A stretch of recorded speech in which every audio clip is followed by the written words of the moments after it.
La définition du statut vacciné est une chose très complexe, notamment car elle est évolutive, un patient considéré comme vacciné aujourd'hui pouvant ne plus être suffisamment protégé dans à peine quelques mois,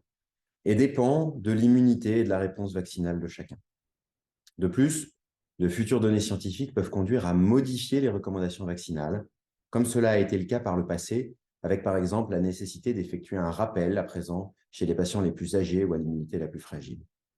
Enfin, la question de savoir si un patient est vacciné s'inscrit dans la question plus large de savoir s'il est immunisé contre le SARS-CoV-2, car un antécédent récent de COVID-19 est aussi protecteur vis-à-vis du risque de réinfection indépendamment du statut vaccinal du patient,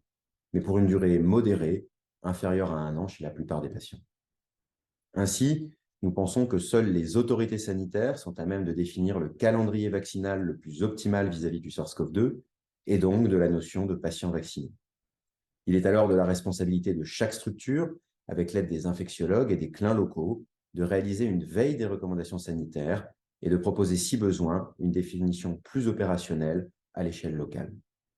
Pour information, à l'instant T, les recommandations les plus récentes de la Haute Autorité en Santé sur ce sujet, datant de fin février 2023, sont accessibles sur le site de l'HAS sous le titre Stratégie de vaccination contre la COVID-19, anticipation des campagnes de vaccination en 2023.